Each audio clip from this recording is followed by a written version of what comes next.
Hello दोस्तों, हमारे channel competitors club में आपका एक बार फिर से स्वागत है। छत्तीसगढ़ सामान्य अध्ययन के तहत जारी है छत्तीसगढ़ का इतिहास, जिसमें हम देख रहे हैं प्राचीन छत्तीसगढ़ का इतिहास। पिछले वीडियो में हम मौर्य वंश, वाकाटक वंश, गुप्त काल और नागवंश के बारे में पढ़ चुके हैं। आज हम शुरुआत करने जा रहे हैं शरभपुरी वंश से। उसके पहले दो राजवंशों के बारे में थोड़ा सा जान लेते हैं, जो कि छत्तीसगढ़ के विभिन्न भागों में संभवतः गुप्त काल या गुप्त जब शासन कर रहे थे उसी समय शासन कर रहे थे। उसमें से एक है राजर्षि तुल्य वंश।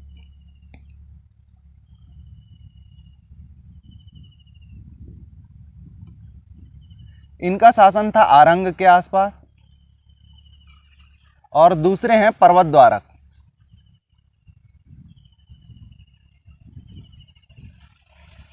इनका जो शासन था वो था परथला। वर्तमान में ये कालाहांडी,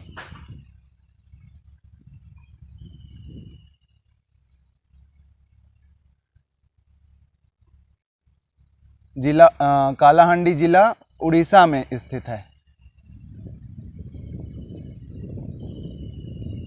तो ये दो वंश हैं, राजवंश हैं। इनके सिर्फ क्षेत्र याद रखिएगा, एक राजर्षि तुल्य और दूसरे जो हैं पर्वत द्वारक।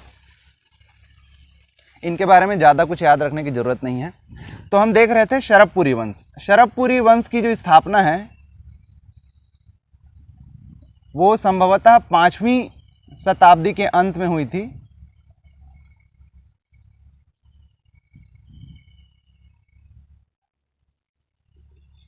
इसके जो संस्थापक हैं या जो संस्थापक थे वो थे शरभराज,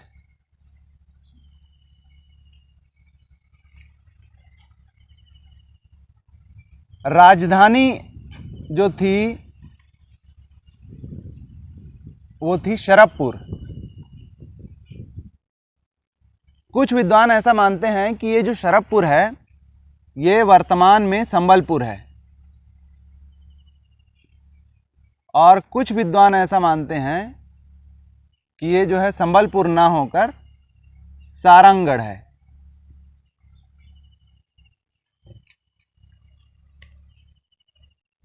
इस वंश के जो सबसे शक्तिशाली शासक हैं वो हैं प्रसन्नमात्र।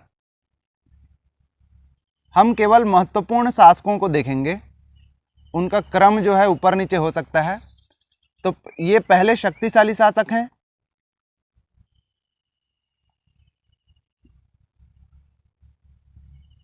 इन्होंने जो है प्रसन्नपुर नाम का एक नगर बसाया था।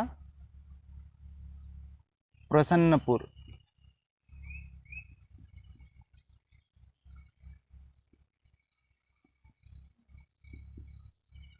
ये प्रसन्नपुर वर्तमान मल्हार है, ऐसा विद्वानों का कहना है। मल्हार जो कि बिलासपुर जिले में स्थित है।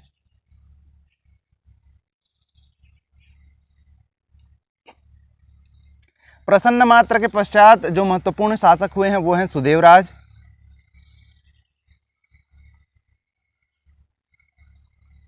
सुदेवराज के सामंत थे, एक शक्तिशाली सामंत थे, इंद्रबल।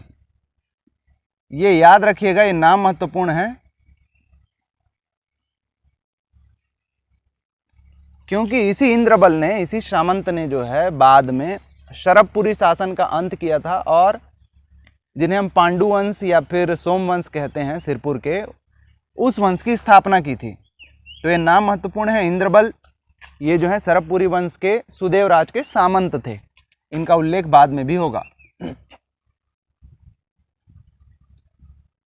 और उसके बाद हुए प्रवरराज। प्रवरराज ने जो है सिरपुर को अपनी राजधानी बनाया।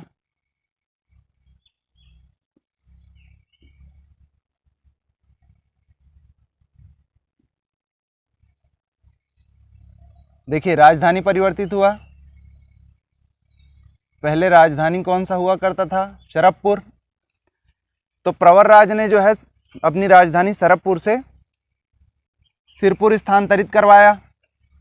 और अंतिम शासक जो हैं इस वंश के वो हैं प्रवरराज द्वितीय।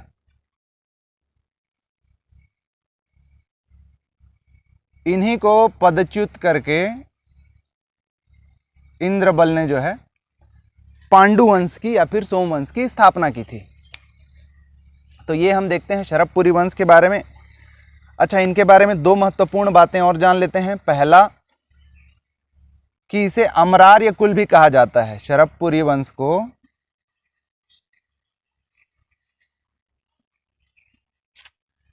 अमरार्य कुल भी कहा जाता है।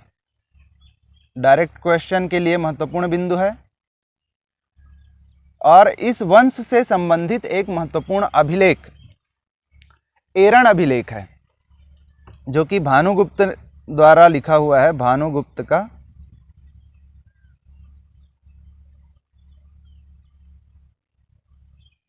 एरण अभिलेख, एरण स्थान का नाम है, तो वहां पर जो अभिलेख प्राप्त हुआ है उसे एरण अभिलेख कहा जा रहा है स्थान के नाम पर। इसमें जो है इस वंश के शासकों का यानी कि शरभपुरीय शासकों का उल्लेख है। तो सही जोड़ी बनाओ जैसे प्रश्नों में पूछा जा सकता है कि भानुगुप्त का एरण अभिलेख संबंधित है किस वंश से? शरभपुरीय शासक से, तो शरभपुरी वंश से। देखकर ऐसा लगेगा कि भानुगुप्त जो है गुप्त वंश से संबंधित है। तो ये सारी छोटी छोटी चीजें अपने को याद रखनी चाहिए।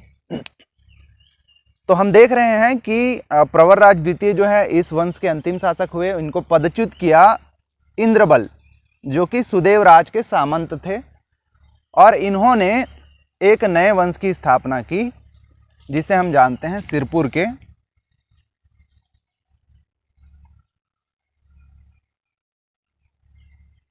पांडु या फिर सोमवंश।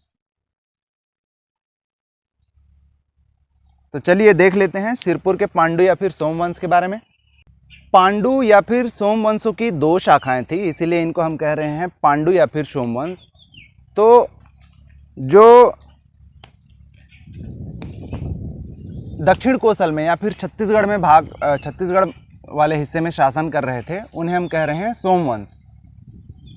दक्षिण कौशल में ये कहलाते थे सोमवंशी, और मैकल क्षेत्र में ये कहलाते थे पांडु।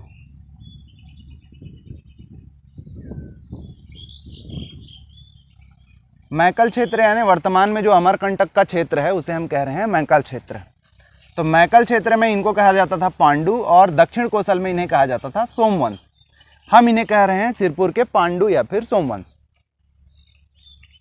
क्योंकि ये खुद को जो है इस वंश के शासक सोमवंशी पांडव कहलाना पसंद कहलाते थे। सोमवंशी पांडव, ये स्वयं को जो है सोमवंशी पांडव कहलाना पसंद करते थे।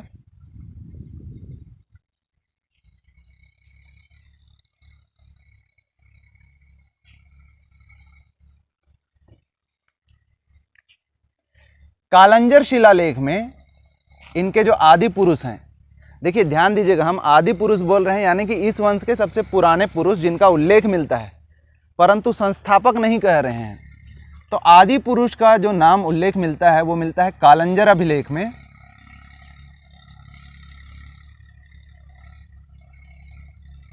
कालंजर अभिलेख के अनुसार इस वंश के आदि पुरुष हैं उदयन।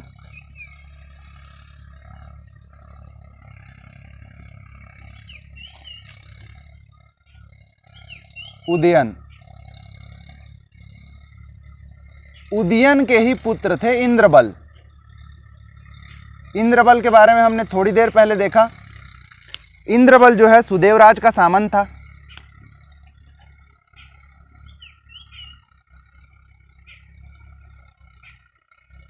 सुदेवराज कौन? शरभपुरी वंश के शासक हैं। और इंद्रबल ने ही बाद में शरभपुरी वंश का अंत करके पांडु वंश की या फिर सोमवंश की स्थापना की थी। इंद्रबल के 4 पुत्र थे। इंद्रबल के 4 पुत्र थे। पहले पुत्र हुए नन्नराज या नन्नराज प्रथम। चूंकि ये जो है ज्येष्ठ पुत्र थे, सबसे बड़े पुत्र थे, इसीलिए उत्तराधिकारी भी हुए।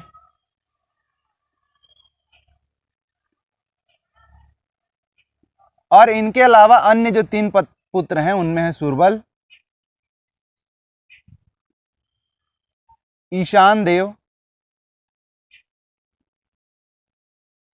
और भवदेव।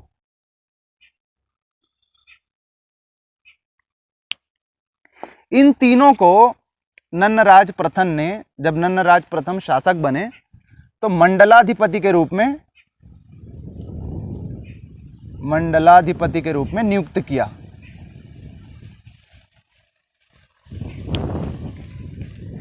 इसमें ईशान देव का जो उल्लेख है वो खरौद के लक्ष्मणेश्वर मंदिर शिलालेख में होता है, का जो उल्लेख है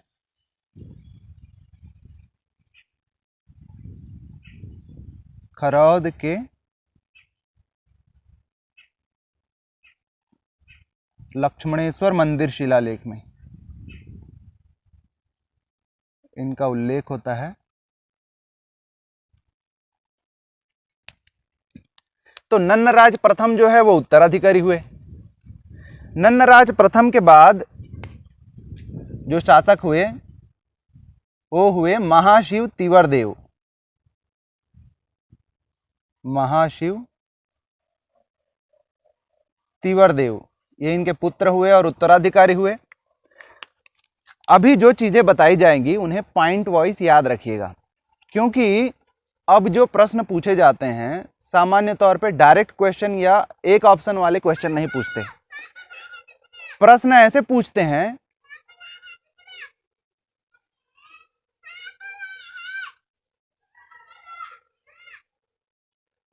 पूछते हैं कि एक शासक दिया हुआ है और उस शासक के अंतर्गत बहुत सारे ऑप्शन दिए हुए हैं।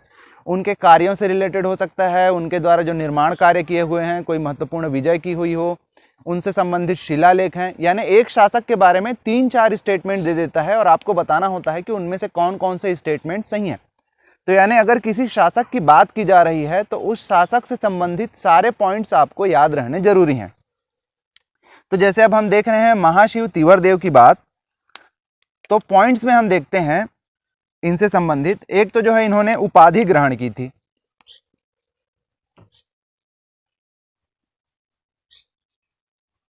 सकल कोसलाधिपति की।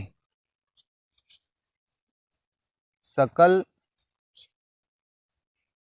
कोसलाधिपति यानी पूरे कोसल के अधिपति। तो अगर डायरेक्ट क्वेश्चन पूछे तो ऐसा भी पूछ सकता है कि सकल कोसलाधिपति की उपाधि किसने धारण की थी। तो ये थे महाशिव तिवरदेव, सकल कोसलाधिपति की उपाधि धारण की थी। इनके शासनकाल को पांडु वंश का उत्कर्ष काल कहा जाता है। पांडु वंश का उत्कर्ष काल, देखिए ये भी डायरेक्ट क्वेश्चन हो सकता है, किसके शासनकाल को पांडु वंश का उत्कर्ष काल कहा जाता है। तो ये है महाशिव तिवरदेव। ये 2 पॉइंट हो गए। तीसरा पॉइंट, इनसे संबंधित 3 ताम्रपत्र प्राप्त हुए हैं।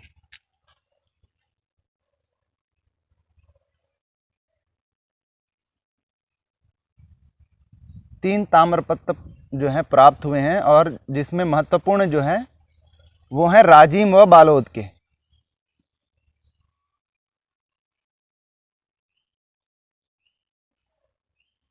तो इनडायरेक्ट क्वेश्चन ऐसा भी हो सकता है, राजिम और बालोद के ताम्रपत्र जो है किनसे संबंधित है। तो ये संबंधित है महाशिव तिवरदेव से। महाशिव तिवरदेव के जो पुत्र हुए, इनके जो उत्तराधिकारी हुए,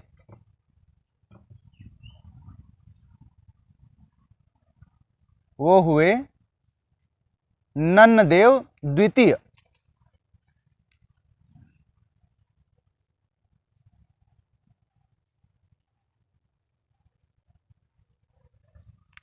इन्होंने उपाधि धारण की कोसल मंडलाधिपति की।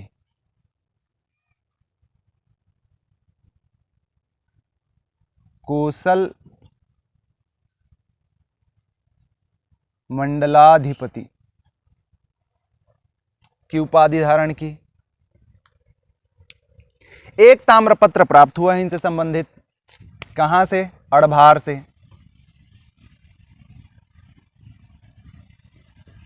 अड़भार ताम्रपत्र।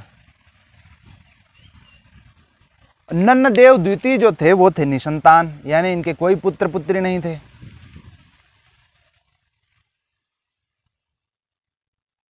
परंतु राजकाज तो आगे बढ़ाना पड़ेगा, उत्तराधिकारी तो घोषित करना पड़ेगा। ऐसे में महाशिव तीवर देव के जो भाई थे, महाशिव तीवर देव के भाई यानी नन्नदेव द्वितीय के चाचा चंद्रगुप्त, उन्हें उत्तराधिकार मिला।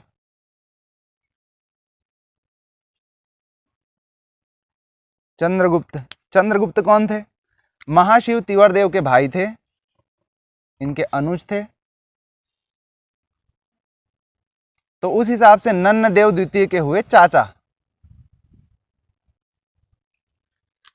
इनको शासन मिला। इनका जो उल्लेख है चंद्रगुप्त द्वितीय का, उनका है लक्ष्मण मंदिर शिलालेख में।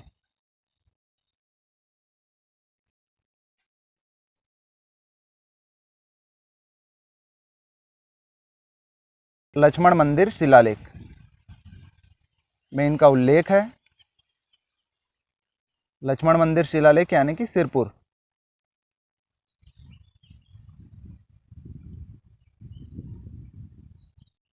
तो ये बातें भी याद रखने लायक है कि लक्ष्मण मंदिर जो शिलालेख है या सिरपुर शिलालेख है वो किससे संबंधित है?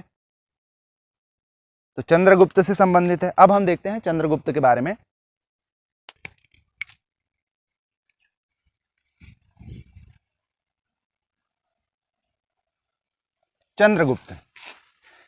चंद्रगुप्त का जो उल्लेख है लक्ष्मण मंदिर शिलालेख में, इनका उल्लेख है। लक्ष्मण मंदिर शिलालेख में उल्लेख है इनका। इनके जो उत्तराधिकारी हुए, इनके जो पुत्र हुए, वो हुए हर्षगुप्त।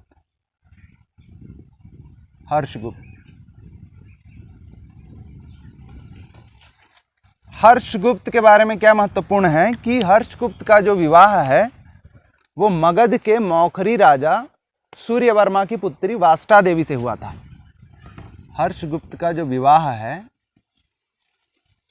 वो वाष्टा देवी से हुआ था। वाष्टा देवी कौन है? वाष्टा देवी जो है मगध के मौखरी राजा सूर्यवर्मा की पुत्री हैं। मगध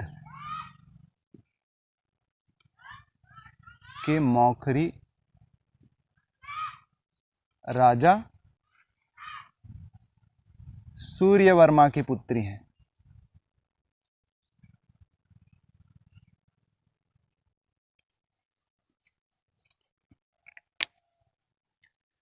इस विवाह से जो पुत्र हुए, वो जो अगले उत्तराधिकारी हुए, वो हुए महाशिवगुप्त,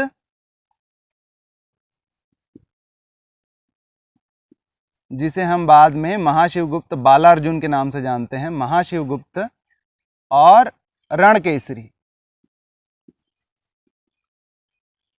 और जो महाशिवगुप्त हुए वो हुए उत्तराधिकारी।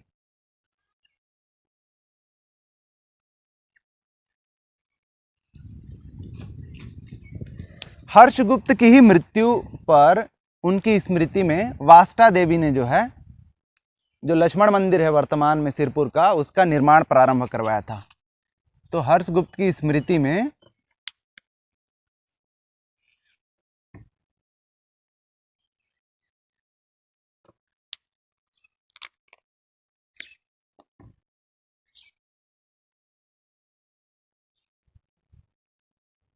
सिरपुर में एक विष्णु मंदिर,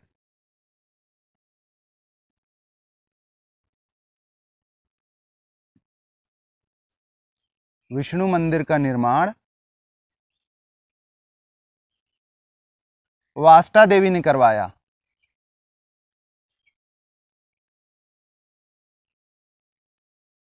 जिसे वर्तमान में हम जानते हैं लक्ष्मण मंदिर के नाम से। तो लक्ष्मण मंदिर जो है एक विष्णु मंदिर है, याद रखेंगे। हर्षगुप्त की जब मृत्यु हुई तो उनके स्मृति में वाष्टा देवी ने सिरपुर में एक विष्णु मंदिर का निर्माण प्रारंभ करवाया था, जिसे बाद में महाशिवगुप्त ने यानी महाशिवगुप्त बालार्जुन ने पूरा करवाया। इस मंदिर को आज हम लक्ष्मण मंदिर के नाम से जानते हैं और ये जो लक्ष्मण मंदिर है वो लाल ईंटों से निर्मित है।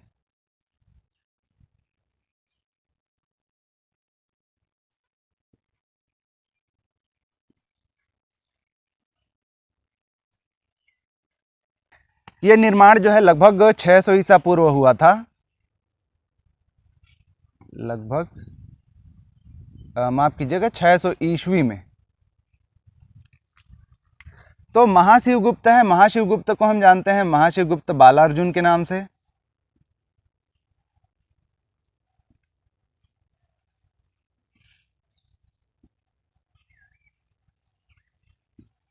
इस निर्माण कार्य जिसको वाष्टा देवी ने प्रारंभ करवाया था, इस निर्माण कार्य को पूर्ण किसने करवाया? महाशिवगुप्त बालार्जुन ने। इसके अलावा महाशिवगुप्त बालार्जुन से संबंधित महत्वपूर्ण तथ्य हम देख रहे हैं, उन्हें याद रखिएगा कि महाशिवगुप्त बालार्जुन का जो शासनकाल था वो माना जाता है 595 ईस्वी से 655 ईस्वी, लगभग 60 वर्ष। और इसके शासनकाल को, महाशिवगुप्त बालार्जुन के शासनकाल को छत्तीसगढ़ के इतिहास का या दक्षिण काल के इतिहास का स्वर्ण युग माना जाता है।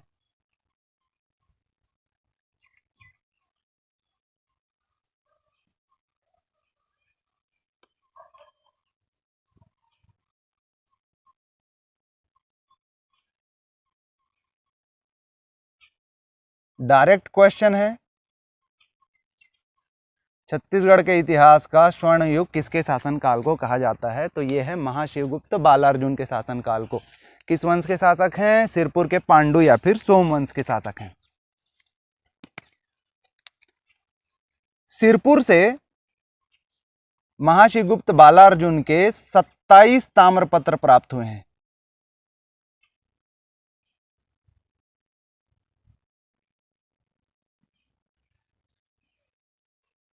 सिरपुर से 27 ताम्रपत्र प्राप्त हुए हैं महाशिवगुप्त बालार्जुन के।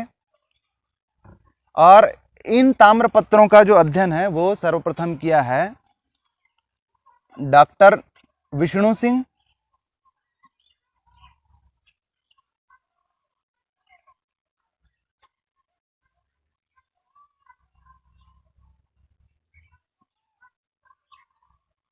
और डॉक्टर रमेंद्रनाथ मिश्र।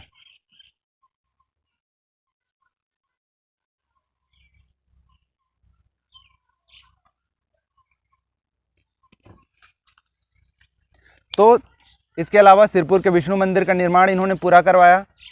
इनके शासनकाल में हेनसांग जो चीनी यात्री है वो छत्तीसगढ़ आया था।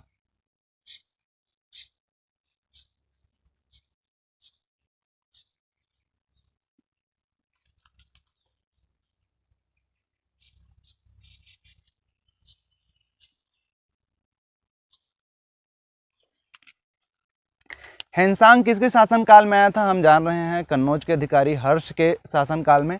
इसका मतलब महाशिवगुप्त बालार्जुन जो हैं वो हर्ष के समकालीन हैं। देखिए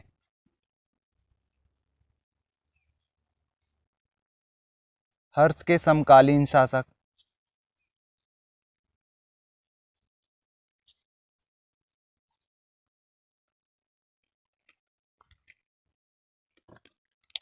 एहोल प्रशस्ति से हम जानते हैं कि हर्ष और पुलकेशिन द्वितीय के बीच जो है युद्ध हुआ था और उसमें हर्ष जो है पराजित हुआ था। उसी दौरान जो है महाशिवगुप्त बालार्जुन भी जो है संभवतः उसी दौरान पुलकेशिन द्वितीय से पराजित हुए थे और पुलकेशिन द्वितीय की अधीनता इन्होंने स्वीकार की थी।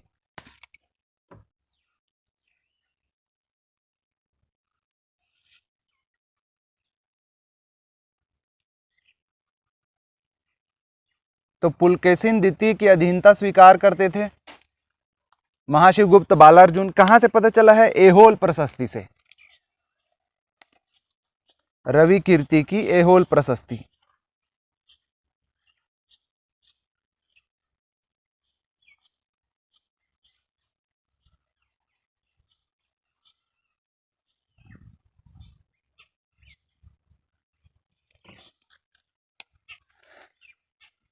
महाशिवगुप्त जो है स्वयं वैष्णव धर्मावलंबी थे, वैष्णव धर्म को मानने वाले थे, लेकिन इनके शासन काल में सिरपुर जो है वो बौद्ध धर्म का केंद्र था। हर्ष जब माफ करिएगा हेनसांग जब छत्तीसगढ़ भ्रमण पर आए थे, छत्तीसगढ़ के दौरे पर आए थे, तो उन्होंने छत्तीसगढ़ के बारे में अपनी जो पुस्तक है सीयू की, उसमें छत्तीसगढ़ का जो वर्णन है वो कियासलो के नाम से किया है। हेनसांग ने, ध्यान दीजिएगा महत्वपूर्ण बिंदु है कि हेनसांग ने जो है छत्तीसगढ़ का वर्णन कियासलो के नाम से किया है। हम देख रहे हैं महाशिवगुप्त,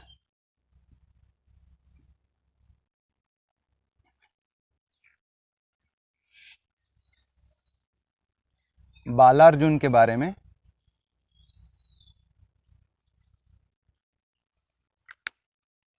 तो हम देख रहे थे कि हेनसांग ने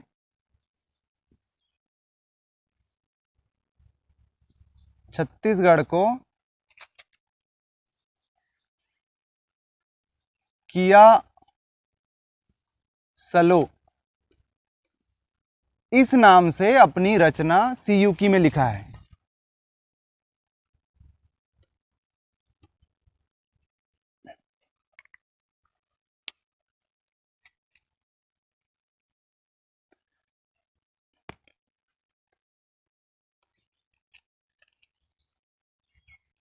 महाशिवगुप्त बालार्जुन के पश्चात के जो शासक हुए वो संभवतः निर्बल थे, और इनके पश्चात यानी महाशिवगुप्त बालार्जुन के पश्चात जो है इस वंश का पतन हो गया।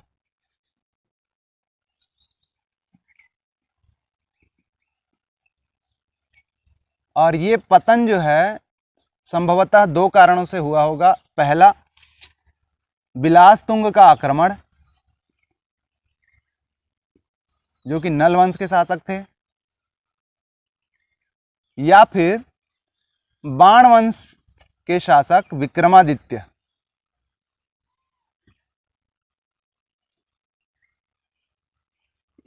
इन दोनों में से किसी एक कारण से जो है इस वंश का पतन हो गया। बिलासतुंग थे वो नल वंश के थे, और विक्रमादित्य जो थे वो बाण वंश के थे।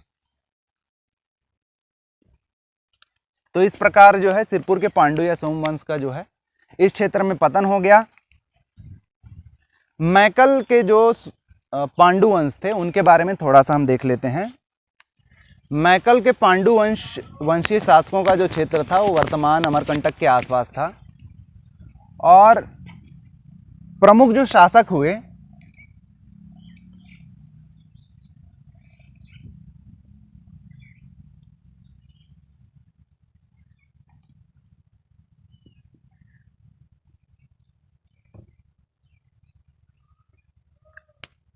प्रमुख शासक की अगर हम बात करें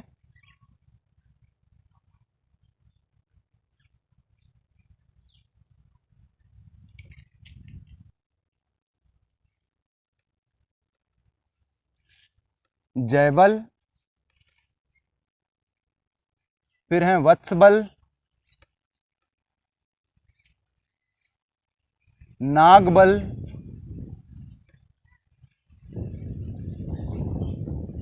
भरतबल,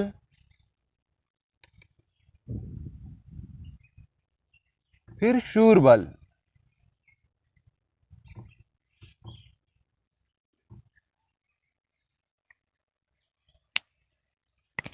इसमें से जयबल, वत्सबल, नागबल और भरतबल का जो वर्णन है वो बमनी ताम्रपत्र से मिलता है। इनका वर्णन मिलता है बमनी ताम्रपत्र से।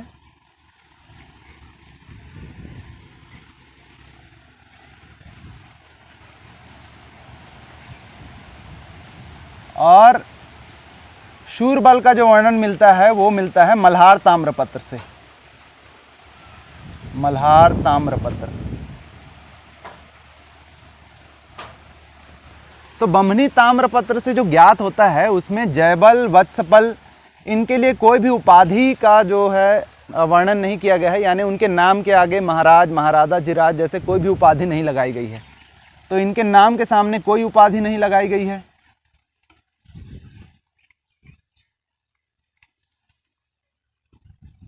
हाँ, नागबल के सामने जो है महाराज उपाधि लगाई गई है।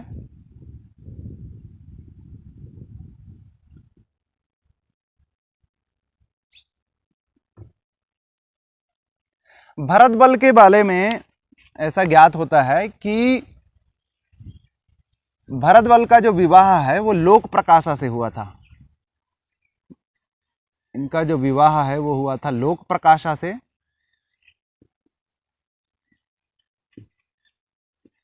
लोक प्रकाशा कौन है? लोक प्रकाशा जो है वो है शरभपुरी शासक नरेंद्र की बहन।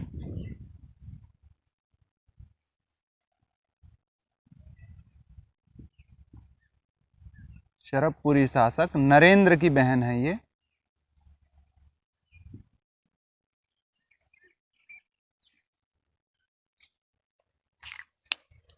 तो इसके बारे में बस इतना याद रखिएगा कि बमनी ताम्रपत्र से 4 शासकों का नाम ज्ञात होता है, जयबल, वत्सबल, नागबल व भरतबल, जिसमें जयबल और वत्सबल के सामने कोई भी उपाधि नहीं लगाई गई है। नागबल के सामने अवश्य महाराज उपाधि लगाई गई है। भरतबल का जो विवाह हुआ था वो शरभपुरी शासक नरेंद्र की बहन लोक प्रकाशा से हुआ था। शूरबल के बारे में पता चलता है मल्हार ताम्रपत्र से, और मैकल के पांडु वंश के पश्चात जो है छत्तीसगढ़ में फिर प्रारंभ होता है कलचुरियों का शासन, और पांडु वंश के साथ ही प्राचीन छत्तीसगढ़ का इतिहास यहाँ पर समाप्त होता है। इसके बाद जो इतिहास प्रारंभ होता है वो है मध्यकालीन इतिहास, छत्तीसगढ़ का मध्यकालीन इतिहास, जिसके बारे में हम अगले वीडियो में देखेंगे। उससे पहले हम ये देख लेते हैं कि अभी तक हमने जितने भी ताम्रपत्र, शिलालेख या काष्ठ स्तंभ, इस प्रकार की जितनी भी चीज़ें जिससे इतिहास का पता चलता है के बारे में पढ़ा, वो कौन कौन से महत्वपूर्ण ताम्रपत्र हैं या शिलालेख हैं, उनके बारे में एक बार हम फिर से देख लेते हैं, क्योंकि उनसे संबंधित प्रश्न जो हैं पूछे ही जाते हैं। इन अभिलेख, शिलालेख, ताम्रपत्र आदि के बारे में चूंकि हम पहले भी पढ़ चुके हैं, इसलिए इसे मात्र रिवीजन समझिएगा। सबसे पहले देख लेते हैं प्रमुख शिलालेख के बारे में।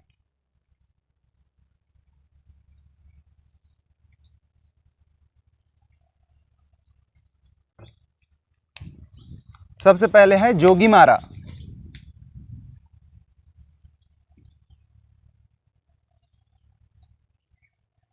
याद करिएगा, मौर्य काल से संबंधित है। अशोक के शिलालेख हैं यहाँ पर,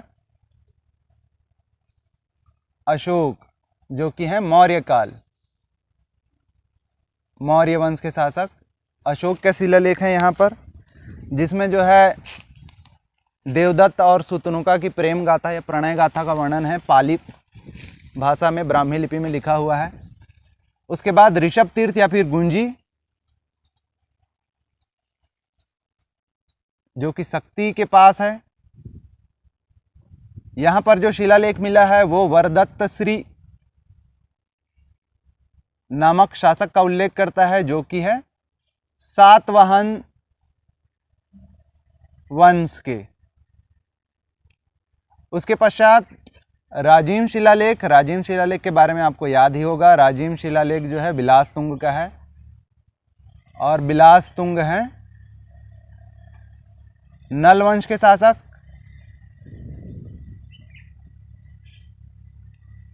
फिर है कालंजर।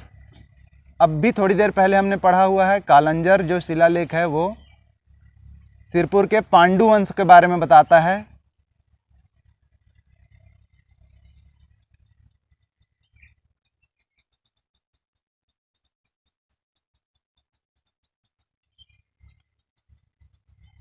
फिर शिरपुर का जो शिलालेख है वो बताता है हर्षगुप्त के बारे में।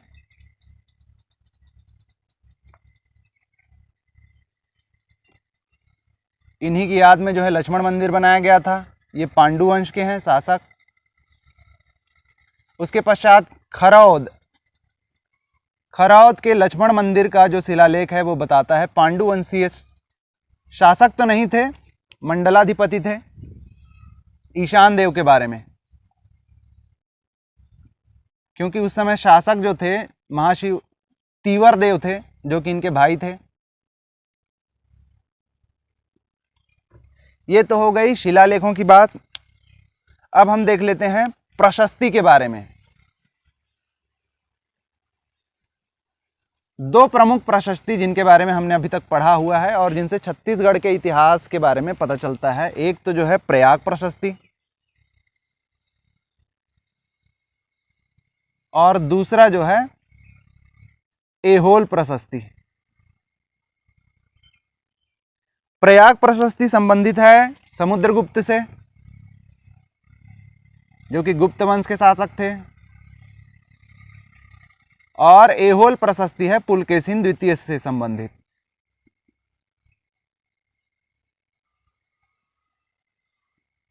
ऐहोल प्रशस्ति किसने लिखी है?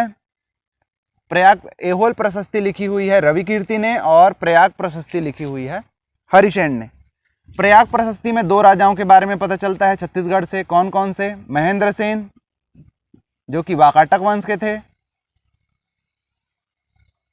और दूसरे व्याघ्रराज,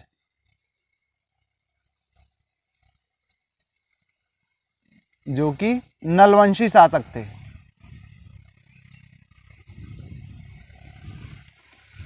ऐहोल प्रशस्ति में छत्तीसगढ़ से सिर्फ एक राजा का पता चलता है, महाशिवगुप्त बालार्जुन। थोड़ी देर पहले हमने पढ़ा था कि उनने जो है पुलकेशिन द्वितीय की अधीनता स्वीकार की थी।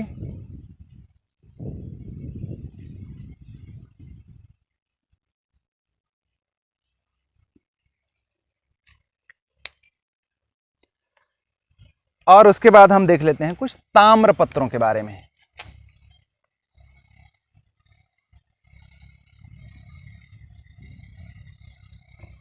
बालाघाट जो ताम्रपत्र है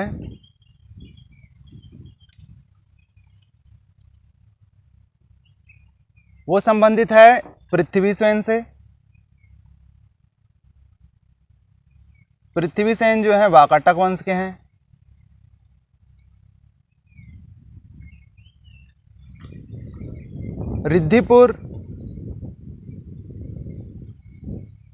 रिद्धिपुर संबंधित है भवदत्त से,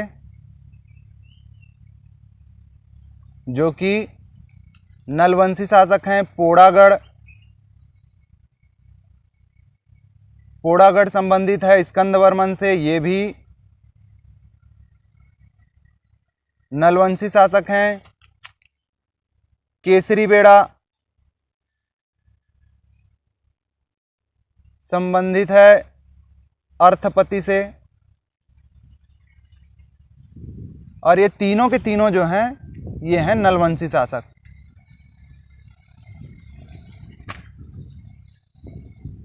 नलवंश के शासक हैं।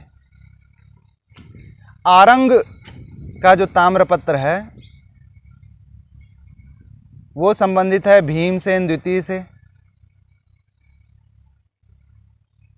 जो कि राजर्षि तुल्य के हैं शासक। राजर्षि तुल्य जो आरंग के आसपास शासन करते थे, हमने देखा था। और 13 सिंघा अभिलेख संबंधित है पर्वत द्वारक वंश के तुष्टिकर से।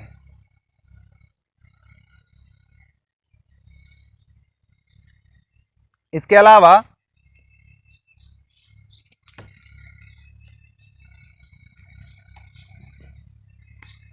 मल्हार ताम्रपत्र संबंधित है प्रवरराज द्वितीय से, जो कि शरभ वंश के शासक हैं थे। राजीम और बालोद के जो ताम्रपत्र हैं वो संबंधित हैं तीवरदेव से, महाशिव तीवरदेव, जो कि पांडु वंश के थे। अड़भार का जो ताम्रपत्र है, अभी थोड़ी देर पहले हमने देखा, नन्नदेव द्वितीय से संबंधित है, ये भी पांडु वंश से हैं। और शिरपुर के 27 ताम्रपत्र थोड़ी देर पहले हमने पढ़ा था, महाशिवगुप्त बालार्जुन से संबंधित है।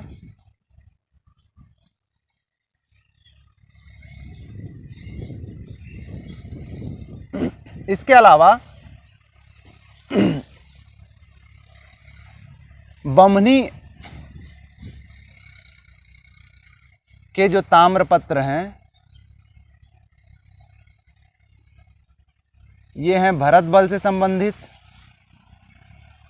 जो कि है मैकल के पांडु